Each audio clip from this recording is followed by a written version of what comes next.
Dios le bendiga, amados hermanos. Vamos a buscar en nuestras Biblias en Mateo 26. Vamos a dar una introducción a los pactos que Dios tiene con el hombre.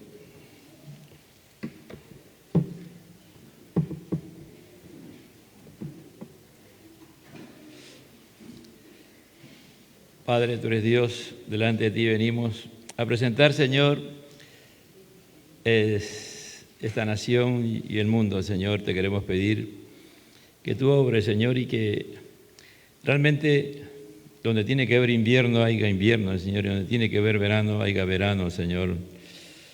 Te damos gracias por estas lluvias, Señor, y queremos que haya lluvia de invierno, Señor, frío de invierno, no solamente aquí, sino en todo lugar donde está alterado, Señor, el clima sea el clima de acuerdo a lo que tú has determinado, Señor, porque tú eres el que mueve los tiempos, tú mueves todo, Señor, y te damos gracias, Señor, y queremos pedirte misericordia, Señor.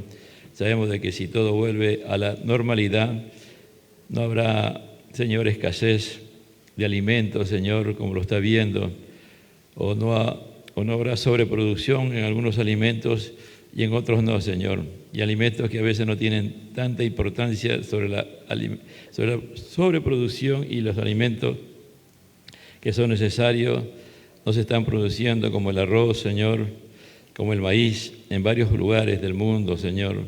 Te pedimos aún la misma cebolla, Señor, no solamente es en el Perú, es también en la crisis a nivel mundial, Señor. Te pido en el nombre de Jesús y otros elementos. Pues te pedimos que tú, que eres Dios, tengas misericordia y hagas posible, Señor, que todo vuelva a la normalidad. Te lo pedimos en el nombre de Jesús, porque tú eres poderoso. También presentamos la salud de tu hija Rosario, Señor. Tu sierva, Señor, pon tu mano sanadora sobre ella y restaura su salud, Señor, su sistema bronquial, sus bronquios, sus bronquiolos, sus pulmones, Señor, sus amígdalas, la faringe, todo aquello. Aún en especial también presentamos a todos los niños, Señor, niños principalmente y ancianos que están siendo afectados, Señor, en su sistema broncopulmonar. Te pedimos en el nombre de Jesús que tú obres. Algunos están desarrollando un tipo de alergia, Padre de la gloria, sin fiebre, pero con tos y todo un síntoma que parece que fuera afecciones, pero es un tema alérgico, Señor. Oh Padre, ten misericordia, te lo pedimos en el nombre de Jesús, porque tú eres Dios Todopoderoso. ¿Cuántos creen que Dios tiene poder, amado hermano? ¿Cuántos le dan gracias al Señor por el frío? Dígale gracias, Señor, por esta lluvia. Queremos más lluvia. Queremos lluvia y frío de invierno. Amén. Así que el que se puede estar quejando por este frío, arrepiéntase.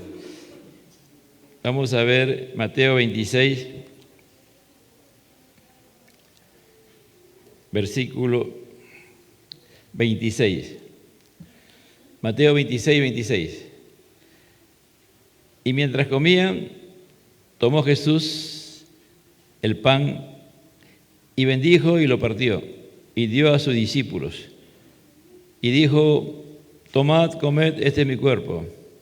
Y tomando la copa y habiendo dado gracias, les dio diciendo: bebed de ellas todo, porque este es mi sangre del nuevo pacto, que por muchos es derramado para remisión de pecados. Tomen asiento, hermano.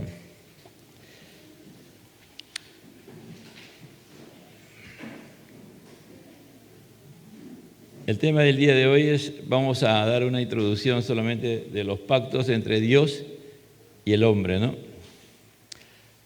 Dios aún, desde antes que se den los pactos formales entre Él y los seres humanos, Él ya fue estableciendo relaciones con el hombre, ¿no?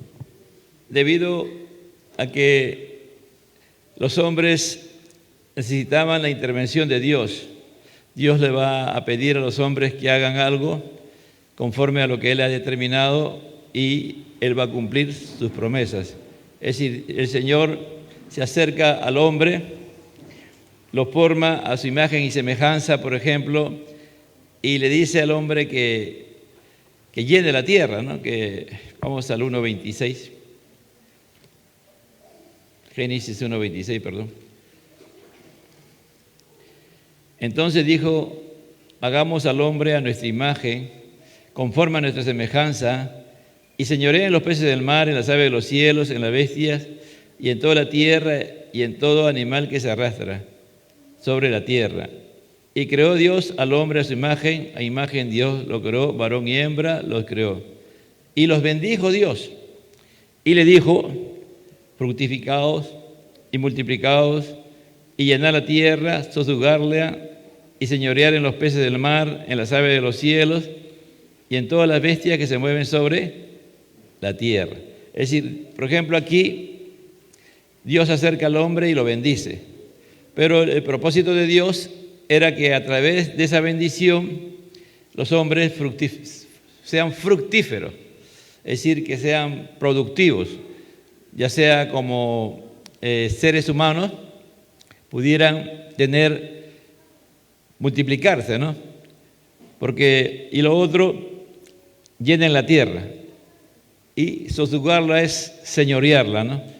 Es decir, que tengan control sobre ella. Entonces Dios te bendice con un propósito. En ese caso, aquí Dios se está acercando al hombre, lo está creando a su imagen y semejanza y le determina lo que tiene que hacer. Pero hay una promesa de parte de Dios. ¿Cuál es? Que Él los va a bendecir, ¿no? Entonces Dios le dice a las personas cómo quiere que que las personas se desarrollen, actúen y obren. Y Dios siempre que Dios pide algo, Él te va a prometer también. Si tú lo haces, Él te va a cumplir con sus promesas que te da. Por eso dice que uno de los atributos de Dios, por ejemplo, es la fidelidad, ¿no? Dios es fiel y Pablo dice, aunque nosotros somos infieles. Entonces Dios va a cumplir sus promesas y Él va a actuar en diferentes circunstancias, ¿no? Dios no va a dejar de cumplir su palabra, Dios no va a dejar de cumplir su promesa, pero hay promesas que son condicionadas, es decir, promesas que Dios va a determinar que si tú lo haces conforme, y ahora en el Nuevo Testamento, en la gracia de Dios, dependiendo de Dios, Dios va a cumplir con su promesa, pero si tú no lo haces, Él no la puede cumplir. Pero hay promesas que sí la va a cumplir sí o sí. Es verdad, ¿no? Ahorita estamos en invierno, pero no es un invierno frío. Se están dando los ciclos normales, pero no en la temperatura que debía de darse. Porque Dios ha dicho que Él siempre iba a haber las estaciones marcadas. Después del diluvio universal, por ejemplo, el Señor dijo que ya no iba a mandar un diluvio universal. Pero eso no implica que no haya diluvios en algunos lugares. En estos tiempos, por ejemplo, están habiendo diluvios. En algunos lugares hay una total escasez de agua y una sequía y se está produciendo hambruna, pero en otros lugares hay un exceso de lluvia. Es decir, una cosa es decir el diluvio universal y otra cosa es diluvios que puedan haber en algunos lugares, ¿no? Porque hay lluvias que se dan en media hora, una hora, y cuando termina la lluvia hay hasta a veces medio metro de altura que deja esa lluvia o ese diluvio, ¿no?, que ha habido en ese momento. Entonces hay pactos condicionales y pactos que Dios lo va a cumplir, sí o sí, ¿no? Entonces ahí hablamos de la gracia común, ¿no? Que cuando sale el sol, para buenos y para malos, ¿no? Cuando llueve, llueve para buenos y para malos. Entonces, por ejemplo, esa es una promesa de Dios y Él la cumple, ¿no? La cumple, pero ahí no hay algo condicional, pero hay otras que sí son condicionales, ¿no? Que tenemos que hacerlo.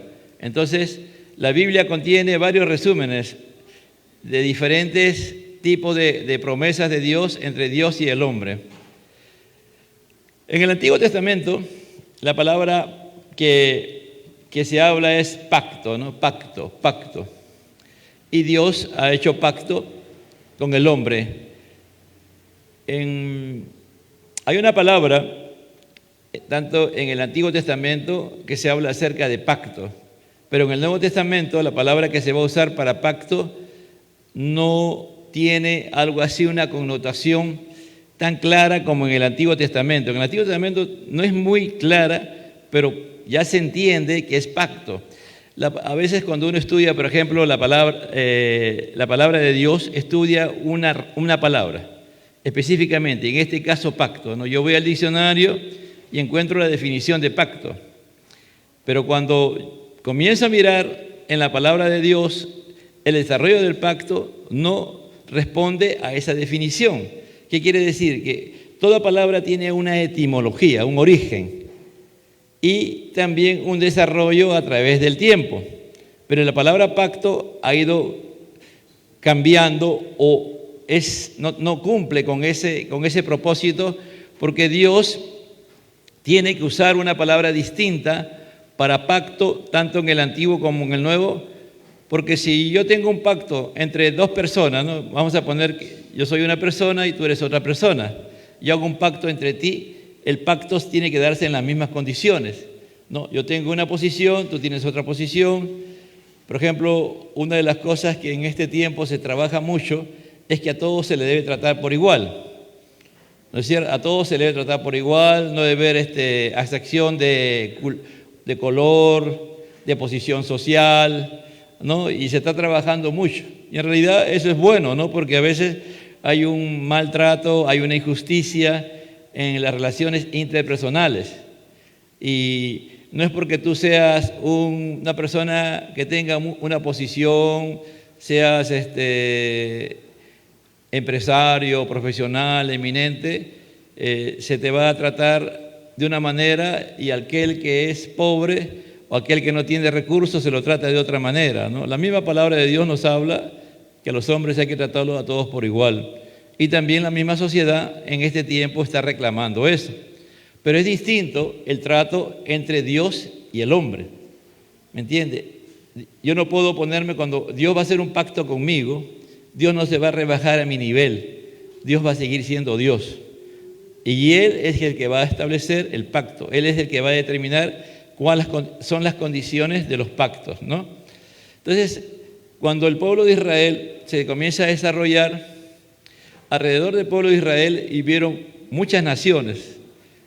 Y uno de los que hicieron y desarrollaron pactos muy fuertes fueron los hititas. Los hititas eran descendientes de Het. Entonces los hititas, por ejemplo, ellos establecieron un sistema que tú ganabas una guerra y vencías a tu adversario, a una nación o un grupo social, tú le ganabas la guerra. Después de que terminaba la guerra, establecías un pacto con ellos. Entonces, el ganador establecía las condiciones. ¿Me entiendes? Las condiciones, bajo qué forma tú ibas a vivir. Y si tú no cumplías esas condiciones, ellos iban a tener, de acuerdo al pacto, venir sobre ti, arrasarte, destruirte. Por ejemplo, en la historia, ¿no? Vamos a ver en la historia del mundo. En la Segunda Guerra Mundial, los países que hicieron guerra contra los aliados, que eran los americanos y Europa, fueron los japoneses y los alemanes. Cuando Estados Unidos venció a Japón, porque Estados Unidos venció a Japón, ¿cómo lo hizo? Le mandó 2 bombas atómicas y Japón tuvo que aceptar que habían perdido la guerra, ¿no? Entonces Japón estableció un pacto con Estados Unidos estableció un pacto con Japón. Y una de las cosas que, por ejemplo, Estados Unidos determinó para hacer el pacto es que Japón ya no iba a tener un ejército, ¿no? Un ejército. Y hasta el día de hoy eso se ha establecido, porque hasta el día de hoy existe ese pacto. Entonces, ¿quién ganó la guerra? Estados Unidos. ¿Quién estableció las condiciones? Estados Unidos, ¿no?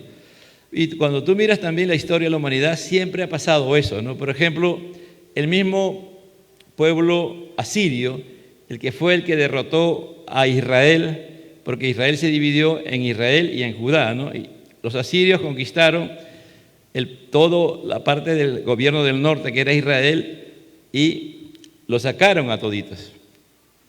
Entonces el pacto que ellos hicieron fue que le iban a conservar con vida siempre y cuando ellos aceptaran salir de Israel, ir a otras naciones. Y lo aceptaron, por eso que hasta el día de hoy Israel Las 10 naciones de Israel han desaparecido porque ellos fueron arrancados y sacados. Entonces, esos son pactos, ¿no?, entre hombres. Los pactos entre hombres, a veces se establece esa condición que el que tiene el poder le pone condiciones al que no la tiene. Y en este caso, cuando estamos hablando de Dios, Dios es el soberano, ¿no? Vamos a ir entendiendo poco a poco este principio que hay, porque a veces las palabras que se usan en el mundo no se pueden usar también en el mismo concepto en los principios bíblicos.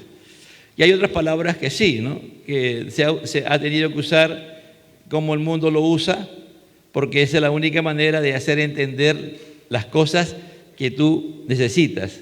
Entonces la palabra pacto significa en griego, en el diactek, y resume en sí mismo la deuda y el deber que tenemos para con Dios. Es decir, nosotros, ¿por qué tenemos una deuda y un deber para con Dios? A ver, alguien me dice, ¿tenemos un deber, una deuda con Dios? ¿Qué dicen ustedes? A ver. ¿Cuántos están aquí en esta noche?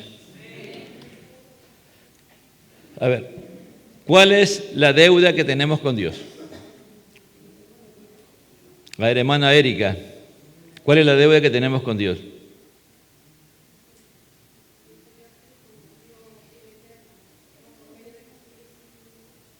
La salvación, entonces, ¿no es cierto? Dios nos ha salvado. ¿A precio de qué? ¿A precio de qué? Por ejemplo, de los pactos, por ejemplo, el pacto de redención se va a estudiar, ¿no? Hay el pacto de la gracia, el pacto de redención, el pacto de obras. Son los más conocidos, ¿no? Entonces, estamos hablando aquí del pacto de redención. ¿Qué cosa es redención? Yo voy a hacer preguntas. Yo sé que he estado viendo en estos días que como iglesia tenemos un tema, ¿no? Se escucha mucho, pero no oímos. Estaba evaluando hay algunos casos y hay una escasez de conocimiento de los principios teológicos, no solamente aquí, sino en las provincias. Yo he estado en Cajamarca, he estado en Apurima y es el mismo tema. Y es el tema a nivel mundial de toda la iglesia. Ahora estamos muy afanados, muy preocupados por las cosas y no tenemos tiempo para leer, para estudiar la palabra. Por eso que a veces encontramos tipo de pecados o de faltas que se cometen contra Dios porque no tenemos esa preocupación de retener la palabra de Dios. Pablo dice que si tú retienes la palabra de Dios, tú la retienes, ¿no? Si tú le pides al Espíritu Santo que te haga entender la palabra y la retengas en tu corazón, tú vas a perseverar en la fe, vas a llegar hasta la meta final. Pero si no es una garantía, amado hermano, que tú vengas y te sientes o seas parte de una iglesia que tú eres salvo. Eso no es una garantía. La garantía es que tú cada día anheles conocer más a Dios. Por ejemplo, es necesario conocer los pactos. ¿Qué pacto ha establecido Dios conmigo? ¿No? En Cristo Jesús. Y porque si yo no sé los pactos que Dios tiene conmigo, yo puedo estar faltando a los pactos de Dios y Dios tiene todo el derecho de cuando hacer juicios sobre mi vida. O sencillamente si me toca partir de esta tierra o Cristo viene y me encuentra en esa condición, no cumpliendo su pacto, no viviendo en la gracia, en el pacto de la gracia conforme a Dios, yo me voy a ir, no me voy con el Señor, ¿me entiendes? O si muero, no me voy con el Señor, me voy a ir al infierno. ¿No? ¿No? Entonces hay mucha religiosidad en este tiempo, mas no una vivencia en el Señor. Entonces, es importante que sepamos y conozcamos la palabra de Dios, hermano. Entonces, por ejemplo, ¿qué es la redención? ¿Qué es la redención? O la redención. A ver, Alicia, ¿qué es redención? ¿Ah? Yeah. Redención es un término legal, un término y significa comprar, volver a comprar algo que te pertenecía. Dios nos compra a nosotros. ¿Quién nos ha creado? ¿Quién nos ha salvado? Dios, ¿no es cierto? El que nos ha creado y nos ha hecho es Dios, no es Satanás, no es el mundo, ni nosotros. Dios nos ha creado a nosotros. Pero nosotros, nos volvemos pecadores y al final estamos perdidos. Por eso Pablo dice, y él odió. ¿Quién me lee Efesios 2:1? Y él os dio vida cuando estabais muertos en vuestros delitos y pecados. Para darnos vida, ¿qué hace Dios? Nos compra. ¿Cómo nos compra Dios? ¿Por qué Dios tiene que comprarnos? Ya una pregunta más interesante. ¿Por qué Dios tiene que comprarnos? A ver, Melissa, a ver. ¿Por qué Dios tiene que comprarnos, Melissa? ¿Porque estamos qué? Condenados, claro, ya. ¿Y por qué causa estamos condenados? Por el pecado. ¿Qué le dijo Dios a Adán cuando lo colocó en el Edén? De este árbol, del bien y del mal, no comerás. Porque si comes, ¿qué dice? Ciertamente morirás. Entonces, cuando pecamos, ya no le pertenecemos a Dios, sino ¿a quién? El pecado nos ha hecho salir de la voluntad de Dios y estar en comunión con el mundo, con Satanás, ¿no es cierto? Para que Dios nos pueda sacar de esa condición, Él tiene que comprarnos, porque la paga del pecado es muerte. Entonces alguien tiene que pagar por mi muerte, ¿no es cierto? ¿La paga del pecado qué cosa es? Entonces, ¿qué hace Cristo Jesús en la cruz del Calvario? Dios, por medio de Cristo, paga, ¿no es cierto? ¿Con qué paga? Con su sangre, ¿no es cierto? Con su vida. Entonces, esa es la redención, ¿me entiendes? La redención es eso. Y ese es un pacto, por ejemplo, que se va a estudiar, aunque ya creo que en la salvación algo de ello se ha estudiado.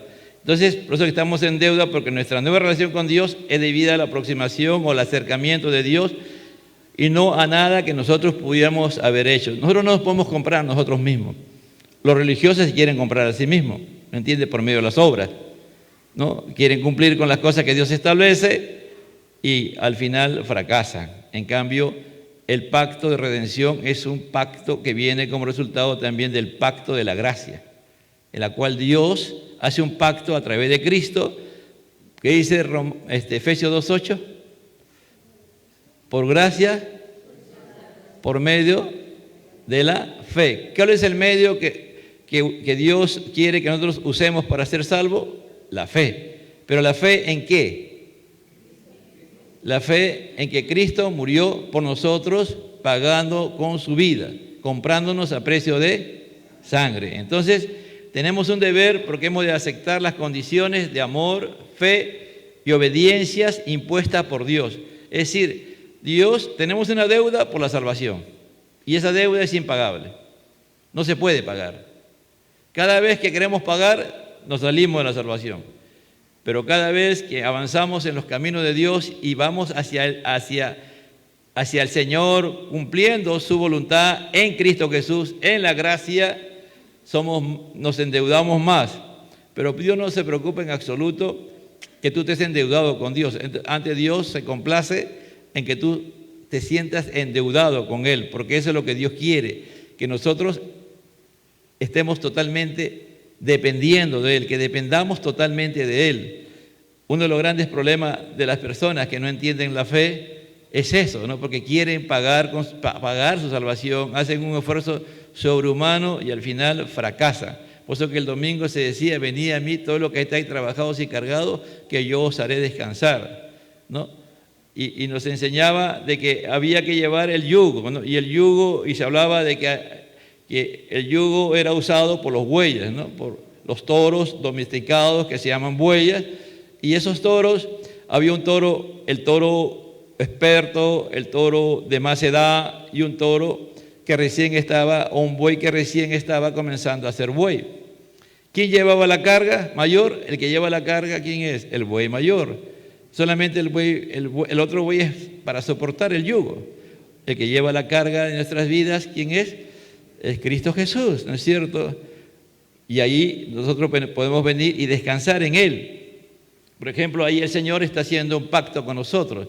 Dice, vengan a mí, vengan, dice, todo el que está trabajado, cargado, angustiado, desesperado, vengan a mí, ¿no? Y lleven mi yugo, es decir, lo que yo les pido que ustedes hagan es suave, no es una imposición, no es algo que te va a destruir, por el contrario, es suave, es decir, la gracia de Dios es aquello que hace posible que tú puedas crecer en el Señor. Y el Señor dice, lo único que tú tienes que hacer es estar unido a mí. ¿Qué te une a mí? El yugo.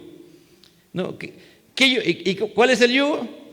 Su palabra, y esa palabra la cumplimos en la gracia de Dios. Entonces el Señor dice, si tú vienes a mí y aceptas lo que yo te estoy planteando, te está llamando y te está haciendo un pacto, tú cumples con llevar el yugo, porque mi yugo es mi carga ligera de llevar. Yo te voy a hacer descansar. Yo te voy a sacar de la condición de angustiado, desesperado y fracasado, porque yo tengo el poder para hacerlo. Pero hay una condición, ¿cuál es? Llevar el yugo, ¿no es cierto? Hay un pacto. ¿Quién está haciendo el trabajo? ¿Nosotros o el Señor? El Señor. Entonces, ahí, por ejemplo, hay un pacto en la práctica, ¿no?, de nuestro Señor. Pero si tú no vienes a Él, si no te niegas a ti mismo, si tú no mueres a ti mismo, tu yo, tu viejo hombre, el Señor no puede trabajar. ¿Me entiendes? Tú vas a querer llevar el yugo, tú vas a querer hacer la fuerza que tú no puedes y vas a fracasar. ¿Me entiendes? En cambio, cuando tú dices, no, yo tengo que depender totalmente de Dios, es distinto. Por eso que el pacto resume en sí mismo la deuda y el deber, ¿no? Hay una deuda con Dios y esa deuda, como digo, no la podemos pagar. Nadie puede pagar la deuda de la salvación, pero eso nos hace conscientes de depender totalmente de Dios. Entonces, tenemos un deber porque hemos de aceptar las condiciones de amor, de fe y obediencia que Dios nos da. Solamente Dios quiere que lo amemos a Él, por ejemplo. ¿Cómo amamos a Dios? ¿Cómo podemos amar a Dios? ¿Qué es lo primero que tenemos que hacer para amar a Dios? ¿Qué es lo que tenemos que hacer primero para amar a Dios? ¿Me escucha? La única manera de poder amar a Dios es que nuestra vida la entreguemos a Dios y experimentemos. La única manera de entender el amor de Dios es en la cruz, porque la mayor expresión de amor de Dios, ¿dónde se dio? En la cruz, ¿no es cierto? Y todos tenemos que venir a la cruz, es decir, tenemos que morir ahí en la cruz. Yo no hablo de una muerte física, sino hablo de la muerte del viejo hombre, de la vieja mujer, que su naturaleza es pecaminosa, que solamente destruye. Entonces, ahí, ¿qué va a hacer Dios? Vamos a experimentar el amor de Dios. Nosotros le amamos a Dios porque Él nos amó primero, dice el apóstol Juan, ¿no? ¿Y quién habla? Juan. ¿Juan quién era? Juan era un hombre que tenía un genio, tal como su papá. A su papá le decían que era el trueno, ¿no? Y Juan y Andrés eran los hijos del trueno, es decir, tenían un carácter terrible, pero después con el tiempo vemos que a Juan se lo conoce como ¿qué? Como el apóstol del amor, como Dios lo cambió, lo transformó, ¿no? Entonces ahí vemos que nosotros, para experimentar el amor, la fe y la obediencia que tenemos que tener como consecuencia del pacto de salvación que Dios nos hace, porque Dios nos impone eso. ¿Te imaginas? Dios te impone que tú lo ames. Dios te impone que tú tengas fe. Dios te impone que tú seas obediente a Él. ¿Lo podremos amar? ¿Podemos tener fe y obediencia por nosotros mismos? ¿Qué tenemos que hacer? ¿Qué dice Noemí tú?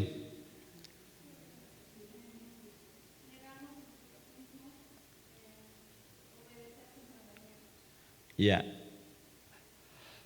Obedecer su mandamiento. ¿Tenemos la capacidad en nuestra naturaleza de obedecer a Dios? Katy Beltrán Rubio. ¿Tenemos la capacidad nosotros de obedecer a Dios, de amar a Dios, de tener fe en nosotros mismos? ¿Ah? Entonces, ¿cómo Dios nos pide que lo amemos, tengamos fe y obediencia? Entonces, ¿por qué Dios nos pide eso?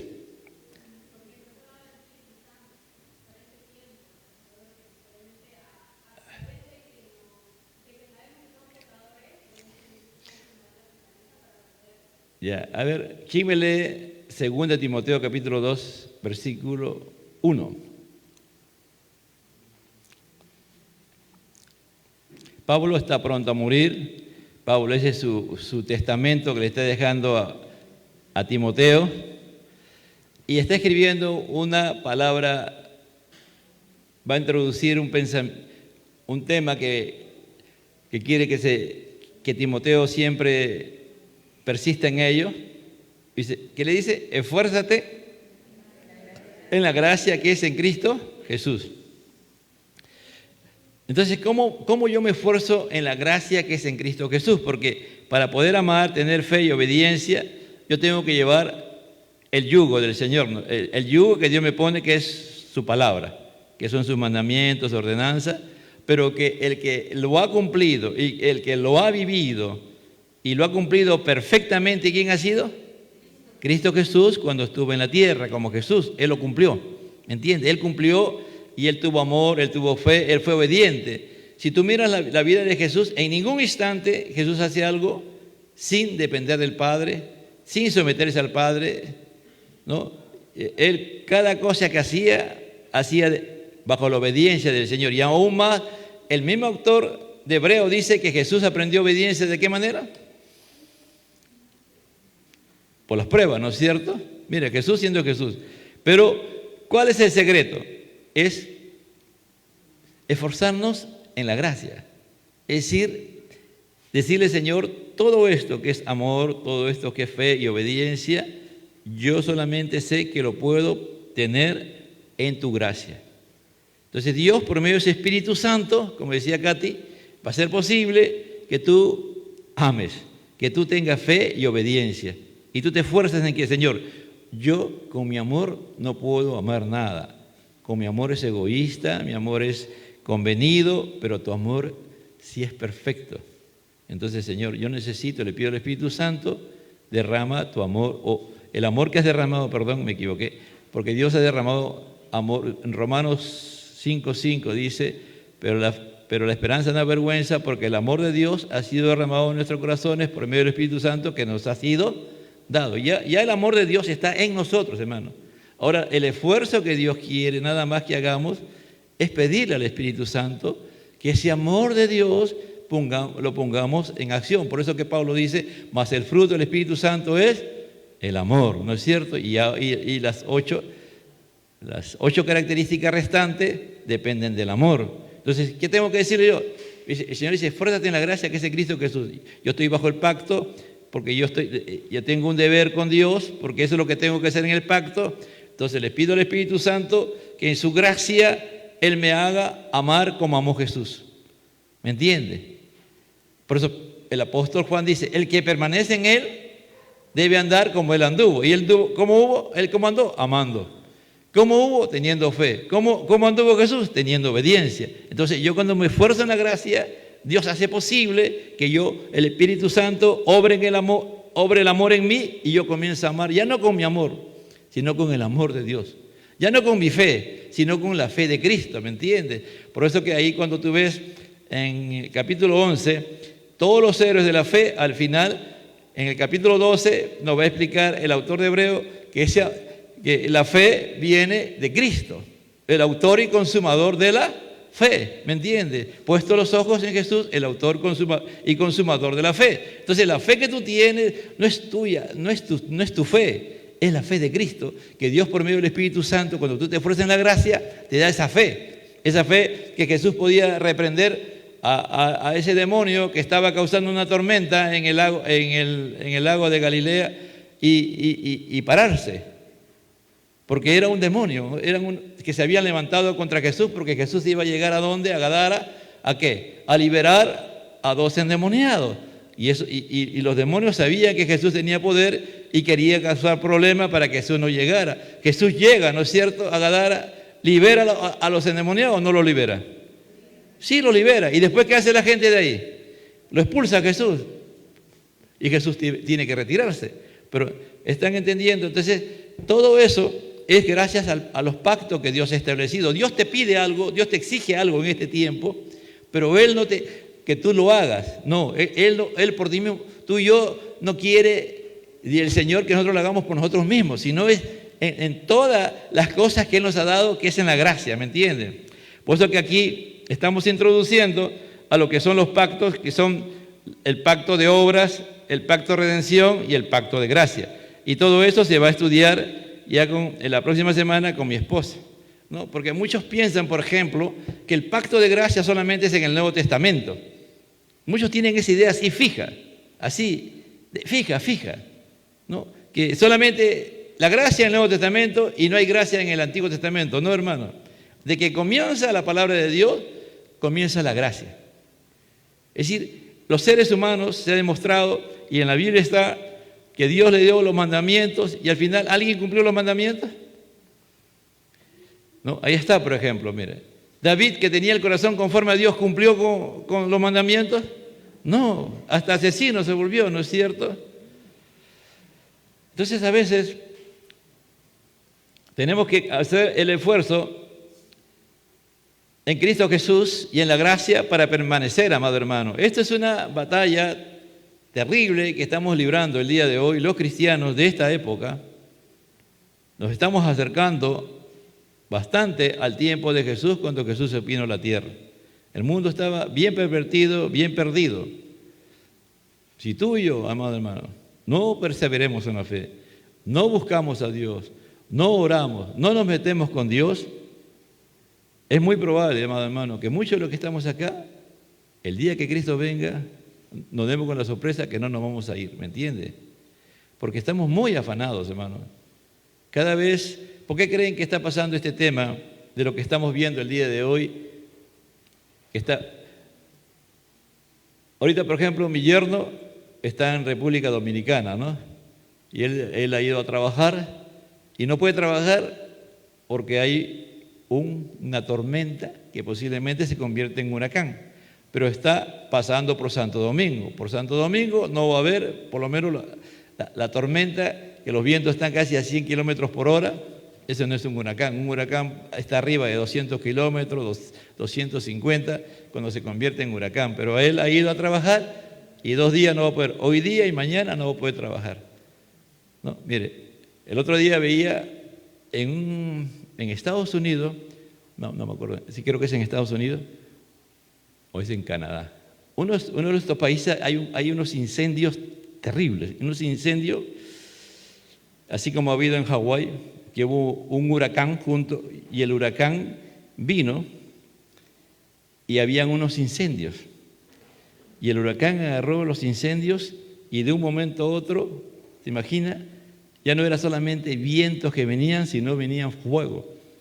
Hasta el día de hoy no se sabe cuántos muertos ha habido, hermano. Lo están buscando hasta ahora. Han superado, creo, ya los 1000. Ese es increíble. Pero el otro día, ayer estaba viendo un video que me quedé asombrado. Los tornados son, de un momento a otro salen tornados, que son una fuerza increíble, ¿no? Que solamente no avanzan mucho, pero donde están destrozan, destruyen casas, construcciones, todo. Y lo terrible de esto era que había un incendio y había un lago.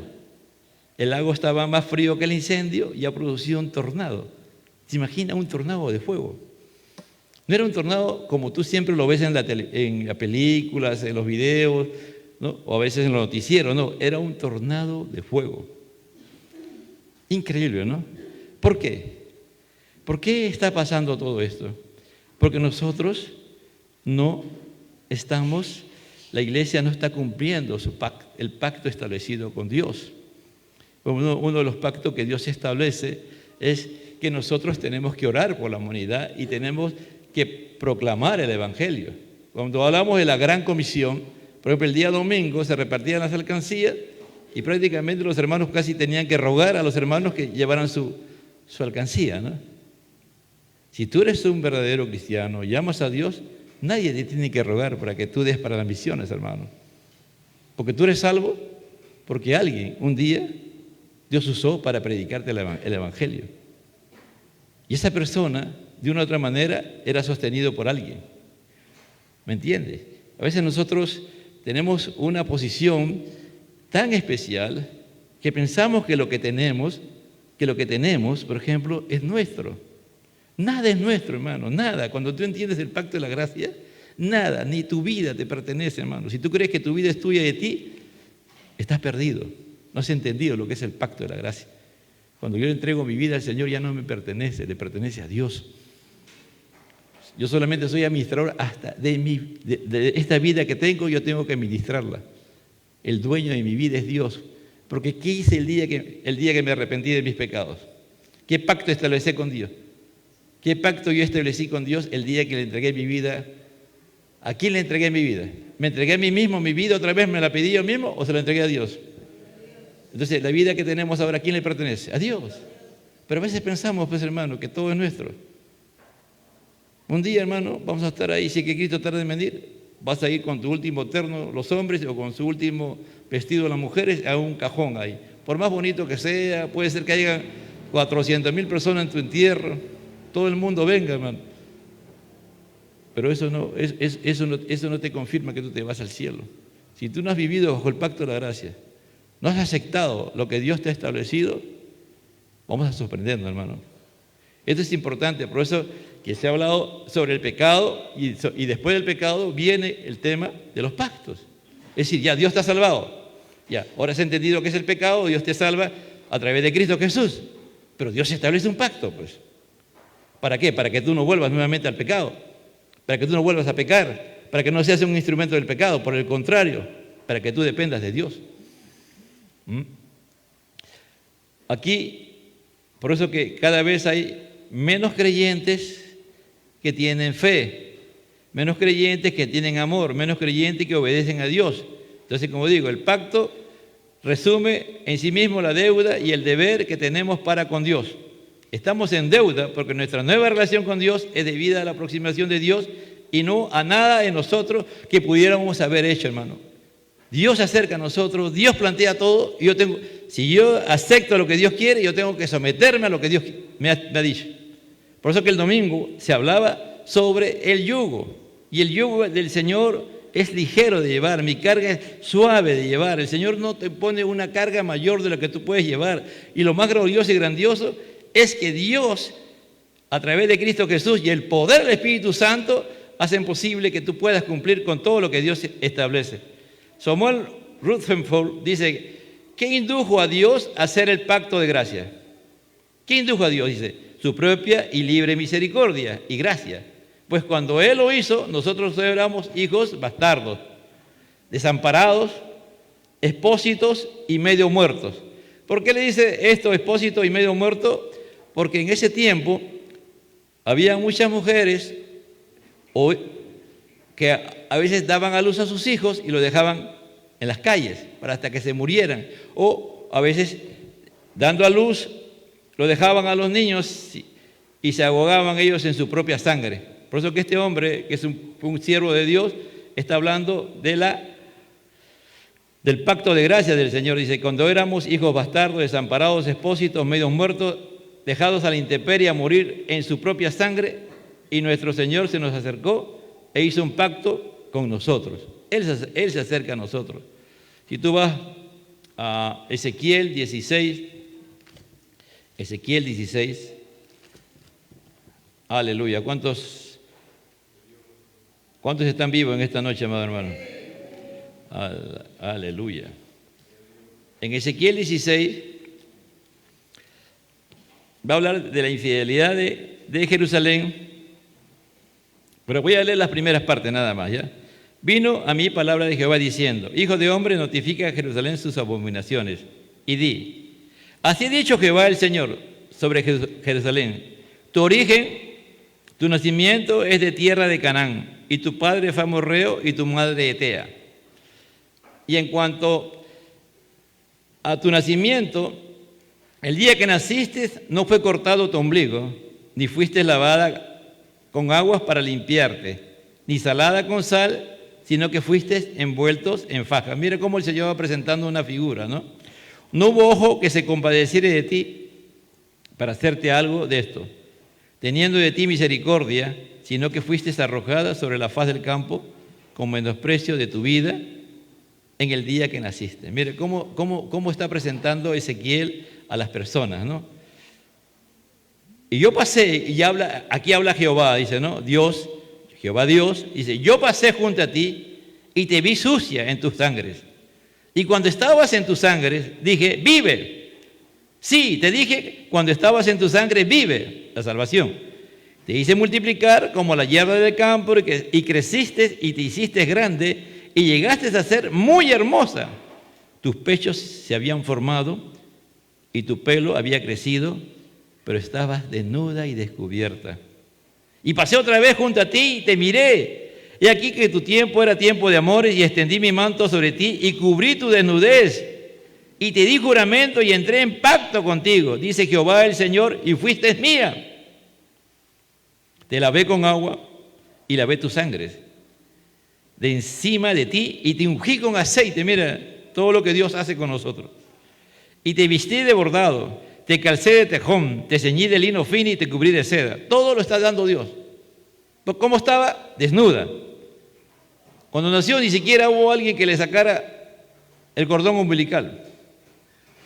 Y así la arrojaron, dice, ¿no? Y mire lo que está diciendo y la obra que está haciendo ahí. Te lavé con agua y lavé tu sangre de encima y de ti te ungí con aceite. Y te vestí de bordado, te calcé de tejón y te ceñí de lino fino y te cubrí de seda. Ahora ya está vestida. Te atavié de adornos y puse brazaletes en tus brazos y collar a tu cuello y puse joyas en tu nariz y zarcillos en tu oreja y una hermosa diadema en tu cabeza. Mira cómo Dios embellece a la mujer. Aquí los pentecostales tenemos problemas. Así fuiste adornado de oro y de plata, y tu vestido era de lino fino, seda y bordado. Comiste, mire, lo mejor de lo mejor. Comiste flor de harina de trigo, miel y aceite, y fuiste hermoseada en extremo, prosperaste hasta llegar a reinar. Y salió tu renombre entre las naciones a causa de tu hermosura, porque eras perfecta. A causa de mi hermosura que yo puse sobre ti, dice Jehová el Señor. ¿Entienden, amado? ¿Quién hace esa obra? Por pura gracia, por pura misericordia.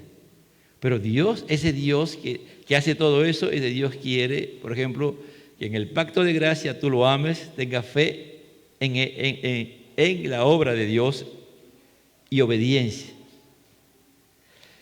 Por eso que es tan importante esto, ¿no? Wayne Grudem va a definir al pacto. Pacto es un acuerdo legal, inalterable y divinamente impuesto entre Dios y el hombre, que estipula las condiciones de sus relaciones.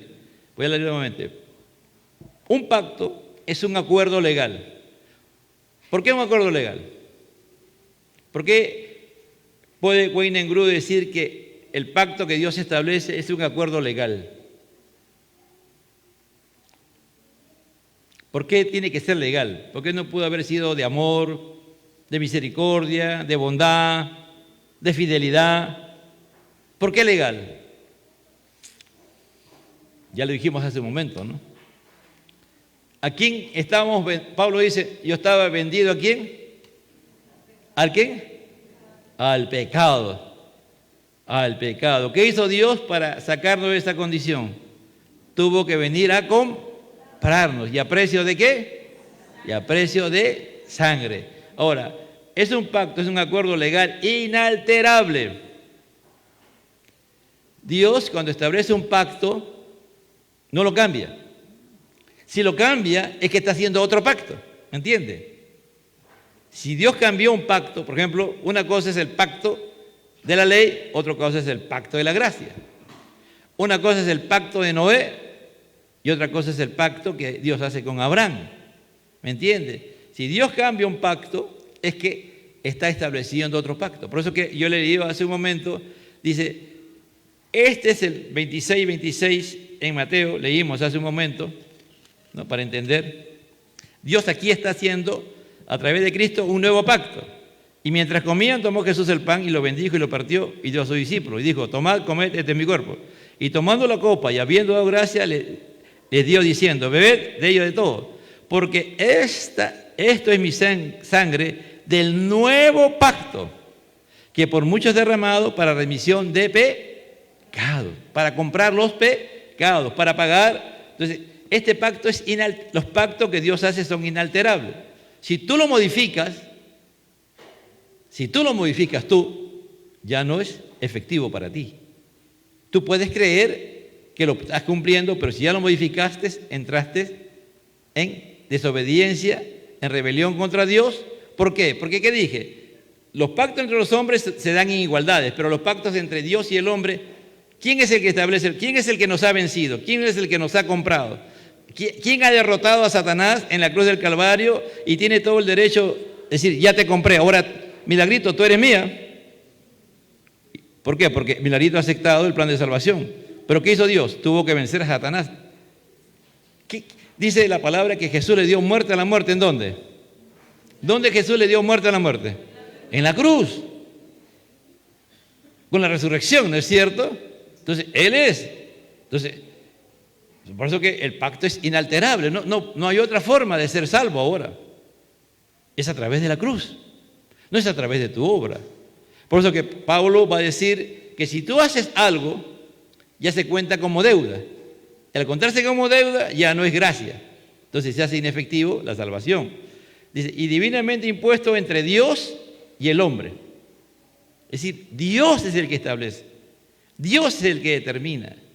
No es el hombre, que estipula las condiciones de sus relaciones. Entonces es importante, amado hermano, que sepamos que nosotros estamos bajo un pacto. Por eso que es necesario, como vuelvo a repetir, ¿qué es necesario para entender ese pacto? Cuando tú haces un contrato, tú vas a hacer un préstamo al banco. ¿Tú lees todo lo que estipula el contrato o vas y firmas nomás? Algunos tienen esa costumbre, ¿no? Que van y firman, no saben ni lo que han firmado, ¿no? Así, bueno, pero en realidad, ¿qué debes hacer tú? Firmar, leer todo, porque a veces las letritas chiquitas son las que tienen a veces más dificultad. A veces uno se está haciendo harakiri, ¿no? Uno mismo se está suicidando ahí. Y dice, pero Señor, ¿qué? Pero ahí está, usted ha firmado. Usted ha firmado. Entonces, tú y yo tenemos que conocer el pacto que hemos hecho con Dios. Que Él ha venido y hemos aceptado, ¿sí o no? Él no te ha obligado. ¿Dónde está eso? Aquí está en su palabra. Aquí está. Por eso digo, ¿no? En ese pacto Dios dice que lo amemos. ¿Cómo yo voy a amar a alguien que no conozco? ¿Tú puedes amar a alguien que no conoces? No.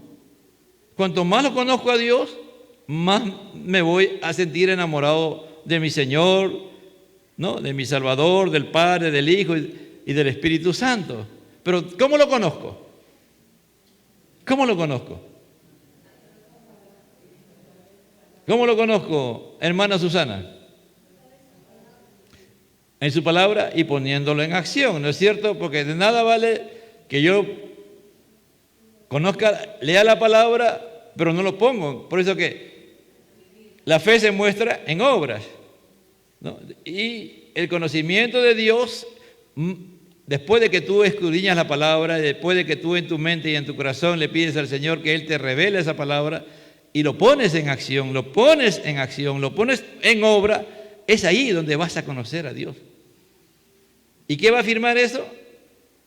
El amor hacia Él, ¿no? Es decir, por eso que las condiciones son fuertes realmente, muy fuertes, pero que Dios, ¿qué pone? Su gracia, ¿no es cierto? Y la gracia, ¿quién hace actuar la gracia en nuestra vida? El Espíritu Santo, pues. Por eso Pablo le dice a Timoteo, esfuérzate en la gracia que es en Cristo Jesús. Sé valiente, le dice, ¿no? Esta palabra. Tú sé valiente. Pero para que seas valiente, tiene que estar lleno de la gracia. Pero para que la gracia funcione en ti, tiene que estar lleno del Espíritu Santo.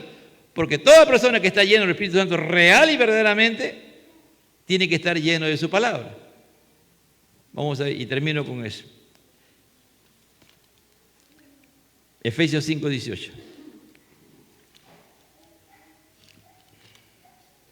Efesios 5:18. Porque muchos hermanos están llenos del Espíritu Santo, pero no están llenos. Porque si tú no estás lleno de la palabra, si la llenura del Espíritu Santo no te hace desear la palabra de Dios, no te hace desear adorar a Dios, no te hace amar, no te hace desear amar a Dios, no te hace más fuerte en la fe, te hace más obediente, no estás lleno del Espíritu Santo. Miren lo que dice aquí el apóstol Pablo. No os embriaguéis con vino en lo cual hay disolución, antes bien sed lleno del Espíritu Santo. ¿Cómo sabemos que una persona está llena del Espíritu Santo? Hablando entre vosotros ¿con qué? Con salmos. Con salmos. Con salmos. ¿Cuántos salmos hay? Más de 150, hermano. 150 hay en el libro de los salmos, pero hay salmos en otras porciones, en el Antiguo y en el Nuevo. ¿Me entiende? Cuando dice con salmos, ¿por qué? ¿Cómo tú puedes hablar con los hermanos con salmos? Los salmos, ¿qué nos muestran los salmos? ¿Qué hay en los salmos? Carla, ¿qué hay en los salmos?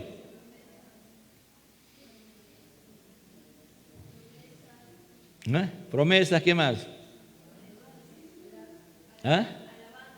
Alabanzas a Dios, ¿qué más? Cecilia, ¿qué más hay parte de eso en los salmos? Julián, ¿qué hay en los salmos? ¿Está bien lo que dice Carla? ¿Ah? Profecías, ¿qué más? Los salmos son experiencia de creyentes, de hijos de Dios, que han vivido muchas circunstancias de distintos tipos.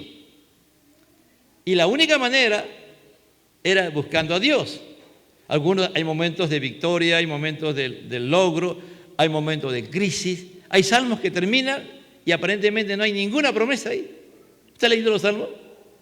Los 150 salmos. Son increíbles, hermano. ¿No? Hay salmos también, si tú has pecado contra Dios, ahí están. ¿Qué debes de hacer? ¿Sí o no? Entonces, los salmos, si tú estás lleno de la palabra de Dios y estás lleno de los salmos, tú le puedes aconsejar a alguien usando los salmos nada más. ¿Me entiendes? O los libros poéticos, que también se refiere a eso. Tú lees todos los proverbios y comienzas a tener una lectura de los proverbios, tú le puedes primeramente para ti mismo, para mí mismo va a servir primero para mí, igual los salmos primero para mí y después para aconsejar. Porque cuando habla de salmo habla de los libros poéticos, ¿me entiendes? ¿Cuáles son los libros poéticos? Job, crisis profunda, Job. Pero al final, Job creía que conocía a Dios y al final dice, de oídas te había oído, mas ahora mis ojos te ven, ¿no? ¿Qué más? Salmos. ¿Qué más? Proverbios. ¿Qué más? Eclesiastés y Cantar de los Cantares, ¿no? Eclesiastés. Entonces, con salmos, con himnos. Ya los himnos son composiciones que Dios te da para que tú, basados en eso, en la escritura, tú puedes, y tanto los himnos como los cánticos espirituales, Dios lo da por medio de ese encuentro entre nosotros y Dios, por medio de su palabra y la oración y la humillación. Dios hace que al llenarte de la palabra de Dios, tú vas a tener cánticos espirituales, vas a cantar y alabar al Señor en tu corazón. Mire, por eso lo primero es la palabra de Dios. Y dando siempre gracias por todo al Dios y Padre en el nombre de nuestro Señor Jesucristo. Damos gracias siempre a Dios por todo. Entonces, ahí está, por ejemplo, mire, a veces nosotros, es verdad, una persona que está llena del Espíritu Santo tiene poder, pero ¿qué hace más efectivo a una llenura? Esto. ¿Me entiende? Porque eso es lo que tiene poder. Entonces, cuando tú estás en el pacto de la gracia, cuando tú estás cumpliendo con los pactos, el Señor te llena con el Espíritu Santo. Él cumple con llenarte. Pero ¿qué pide Él que tú y yo hagamos? Que estemos llenos de su palabra. ¿Me entiende? Siempre el Señor va a condicionar. Hay dos tipos vuelvo a repetir, que dije, no, hay promesas que Dios, pacto que Dios ha hecho que lo va a cumplir sí o sí. No importa en qué condición esté el ser humano. Ya hemos dicho que, por ejemplo. Pero hay otros pactos otras promesas, perdón, y que son pactos del Señor, que solamente Él va a cumplir siempre y cuando tú lo hagas. Pero en este tiempo de ahora en que estamos viviendo, Dios nos da los recursos. ¿Qué cosa es? Su gracia. Y para que la gracia sea efectiva, ¿qué hace Dios? El Espíritu Santo, para que tú te esfuerces en la gracia. Entonces el Señor, ese es un ir y venir, ¿me entiendes? Es un ir y venir. Tú estás lleno del Espíritu Santo, para seguir lleno del Espíritu Santo, tengo que estar lleno de la palabra. A estar lleno del Espíritu Santo, estoy más lleno del Espíritu Santo. A estar más lleno, más palabra, más llenura. Más palabra, más llenura. ¿Entiendes? Menos palabra, ya no hay llenura. Podrán haber cualquier cosa, pero ya no es manifestación del Espíritu Santo. ¿Me entiendes? Entonces, Dios va a cumplir, hermano. Esforcémonos. Pidámosle al Señor creer en sus pactos, avanzar. Dios está dispuesto a hacer cosas gloriosas, hermano. Dios no necesita una gran cantidad, multitudes de gente para hacer cosas gloriosas y grandiosas. Dios comenzó solamente con 120 personas, de los cuales ninguno era alguien prominente en el mundo. Eran hombres y mujeres que temían a Dios y amaban a Dios, tenían amor de Dios, tenían fe en Dios y eran obedientes a Dios. ¿Me entiendes? Dios tiene poder. Dios va a cumplir su pacto. Y si Él te ha dicho que tú vas a hacer mayores cosas en su nombre, que Él lo cumplirá. Él te ha dicho que pondrás la mano sobre el enfermo y ellos sanarán, Él lo cumplirá, amado hermano. Amén. Él lo cumple, amado hermano. Él te ha dicho que si tú estás lleno del Espíritu Santo, tú vas a aconsejar con palabra de Dios a las personas, vas a alentar, vas a dar esperanza, vas a predicar la palabra de Dios. Para estar lleno del Espíritu Santo, vas a estar lleno de su palabra. Dios cumple sus promesas, amado hermano. Dios es un Dios de pacto, como cantaba, creo que es Marco Witt, ¿no? Hay una canción que dice, Dios de pacto que cumple sus promesas. Dios no es como los hombres que promete algo y después no cumple. Dios hace un pacto y lo cumple, amado hermano. Dios lo cumple. Si tú y yo nos permanecemos en la gracia. Padre, yo te doy gracias en esta noche y te pido, en el nombre de Jesús, haber sido edificado por ti en esta noche, Señor. Mira eso que a veces está impidiendo que nosotros podamos realmente crecer en la gracia, Señor. Creer en tus pactos, Señor, en el pacto de la gracia en este tiempo, en el pacto de redención, Señor, que ya somos salvos en Cristo Jesús. Porque si creemos en el pacto de redención, tenemos que estar seguros que hemos sido salvados, convertidos y transformados por ti. Pero también tenemos que creer en este pacto de la gracia, Señor, que vivimos bajo tu promesa. Porque ya no estamos en el pacto de las obras, Señor amado, estamos ahora en este tiempo. Pero tú nos demandas, Señor, que por causa de que has hecho un pacto con nosotros y nos has salvado y nos has convertido, tenemos una deuda contigo que no podemos pagar. Por el contrario, ser consciente que por pura gracia somos lo que somos, pero también tenemos deberes que cumplir, pero tú no nos dejas solos. Tú dices que el yugo que tú has puesto sobre nosotros es ligero de llevar para poder amarte, tener fe, obediencia y vivir bajo la dimensión que tú quieres que vivamos, Señor, aún estando llenos de este Espíritu Santo, porque al estar llenos de este Espíritu Santo vamos a estar llenos de tu palabra, y al estar llenos del Espíritu Santo y tu palabra, Señor, también vamos a, Señor, poder en la gracia esforzarnos y dejar que el Espíritu de Dios, Señor, nos haga obrar en la gracia y descansar en ti, Señor, porque tú quieres que vengamos a ti. Venid a mí todos los que estáis trabajados y cargados, que yo os haré descansar. Es un tiempo de ver tu gloria poderosa, Señor. Gracias, Señor. Gracias, Espíritu Santo. Amén. Vamos a dejar en esta parte a nuestra hermana, no sé si es... Aleluya, Cristo vive, amado hermano. Vamos a pedir a nuestra hermana Olga León que venga a orar por las ofrendas, amén. Y después vamos a... Pásenme.